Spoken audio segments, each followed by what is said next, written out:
Mesdames et messieurs, bonjour. Je m'appelle Nyongo et j'ai encore été choisi pour vous donner le message de Dieu. Et ce message a pour thème que Dieu soit ton trésor le plus précieux. Je reprends. Que Dieu soit ton trésor le plus précieux. C'est quoi un trésor? Et pourquoi est-ce qu'on dit qu'il faut que Dieu soit absolument plus qu'un trésor à nos yeux? Amen. Mes frères et sœurs, c'est bien réel. Et c'est dans Matthieu 6, verset 19 à 21. Nous allons essayer de comprendre pourquoi Dieu parle ici. Déjà au verset 29, on nous dit: ne vous amassez pas des trésors sur la terre, où la teigne et la rouille détruisent, et où les voleurs percent et dérobent. Mais amassez-vous des trésors dans le ciel, où la teigne et la rouille ne détruisent point, et où les voleurs ne percent ni ne dérobent. Car là où est ton trésor, là aussi est ton cœur. Ah! Là, il y a combien de cas? Là, il y a deux cas. De le côté où les gens courent après des trésors, c'est-à-dire veulent remplir les maisons de pierres précieuses. Maintenant, il y a le deuxième cas où certaines personnes préfèrent rechercher des trésors invisibles qu'on peut uniquement trouver dans le royaume des cieux. Maintenant, face à ces deux cas, Dieu lui-même vient et il nous dit que s'il a un conseil à nous donner là, il est préférable de choisir le deuxième cas, là où on recherche les trésors qui se trouvent dans le royaume des cieux. Or, nous tous ici, on sait que les trésors là sont censés représenter l'argent aujourd'hui. C'est l'argent, money. Aujourd'hui, les gens parlent. Le temps, c'est de l'argent. C'est-à-dire, lui, son temps est égal à l'argent, quoi. Et chaque seconde qui passe, l'argent doit tomber. Ça fait que, à un moment donné, là, il n'entend plus Dieu. Tout ce qui est dans son cœur, c'est comment je vais faire pour m'amasser plus d'argent pour qu'à un moment donné, on dise que j'ai tel âge et je suis devenu milliardaire.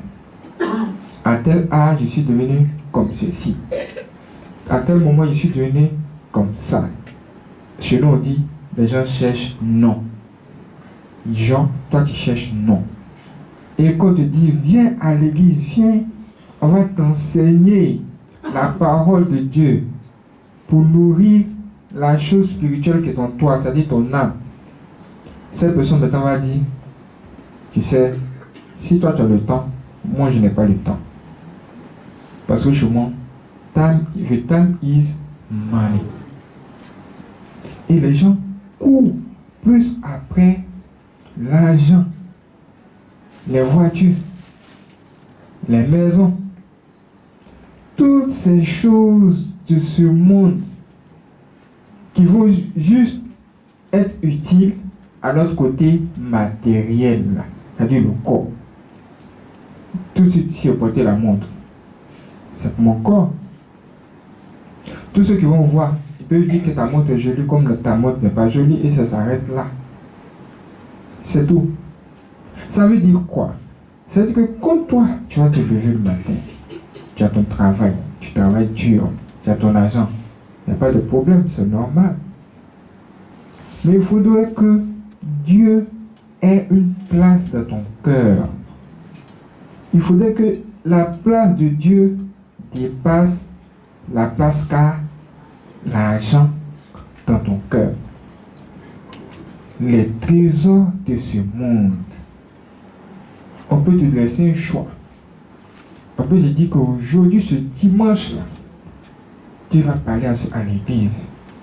Et ce sera aussi le même jour où toi, on va t'appeler pour faire un business très important. Où l'argent va tomber. La somme que tu n'as jamais eue de toute ta vie va tomber ce dimanche-là. Face à une telle situation, qu'est-ce que tu vas faire? C'est la question que nous allons te poser. Face à une telle situation, comment tu vas réagir? Vas-tu accepter d'aller à l'église et abandonner les millions qui vont tomber? Ou aller chercher les millions et dire à Dieu, après on va se voir? Qu'est-ce que vous allez choisir? Qu'est-ce que vous allez réellement choisir? L'argent ou la parole de Dieu? Je vais vous dire, mes frères et sœurs, je vais vous dire, un jour, un homme de Dieu était en train de prêcher, comme nous sommes ici en train de parler là. Et cet homme de Dieu là, lui, quand il prêche, son portable allumé, on ne sait pas pourquoi. On ne sait pas que l'homme de Dieu, quand il veut se positionner ici, quand il prêche, en même temps, il regarde son portable. Et quand on appelle, il dit à tout le monde ici, ah, vous savez, ce sont les affaires, attendez, je viens. Il va à côté, il téléphone. Cause, si c'est une bonne affaire, il est content. Ce qui le réjouit, ce n'est pas le fait qu'il donne la nourriture spirituelle aux gens pour sauver les âmes, mais c'est plutôt l'argent. L'argent qu'il a entendu au téléphone, là. C'est ça qui l'intéresse aujourd'hui. Et le comportement des gens est de plus en plus orienté vers ça. C'est ce qui est en train de se passer. C'est pourquoi Dieu encore vient pour nous parler ce matin pour attirer notre attention. Attention, attention, danger, danger. Si votre esprit est dominé par la quête des richesses de ce monde, vous risquez de dévier du vrai chemin et vous retrouvez dans un endroit où vous n'avez pas envie d'aller. Ça veut dire quoi? Ça veut dire que toi, dès aujourd'hui, tu dois apprendre à aimer Dieu plus que tout ce que tu as, plus que tout ce que tu vois. Et il faudrait qu'au fur et à mesure que toi, tu deviens riche, tu te rapproches de Dieu. Parce qu'on connaît, les gens disent que c'est sauf ceux qui n'ont pas touché beaucoup d'argent qui peuvent dire que l'argent ne change pas l'homme. Parce qu'aujourd'hui, quand on a l'argent, on devient orgueilleux. On commence à parler. On veut que tout le monde nous regarde. Mais quand tu commences à avoir toutes ces richesses, il faut que tu apprennes à faire la part des choses et demeurer toujours humble. Avoir la parole de Dieu en toi. Et il faut que ton argent même t'aide à avoir les trésors qui se trouvent dans le ciel. C'est dans tes intérêts que Dieu a parlé ici. Tu vas maintenant dire comment tu vas faire. Ah, tu as des occupations, tu dois nourrir ta famille, tu dois prendre soin de toi. Tout ça, c'est extraordinaire. Mais quand il s'agit de soutenir l'œuvre de Dieu, tu dois aussi être le numéro 1. Tu dois être le numéro 1. Quand on parle de quand on doit faire un truc dans la maison de Dieu, dans la manière les gens sont chauds de les maquis pour acheter les casiers. Oh, tu sais, moi je vais leur montrer que moi j'ai de l'argent ici. Les gens sont même plus chauds même de les maquis pour acheter les casiers qu'à l'église. Or, à l'église, quand tu demandes de faire un geste pour soutenir une action, ce que tu vas donner là, ça va t'amasser des trésors invisibles qui t'attendent où? Dans le ciel. Et c'est ce qui va me parler pour toi. Et au fur et à mesure que tu contribueras à l'œuvre de Dieu, Dieu lui-même va se souvenir de toi aussi dans le ciel.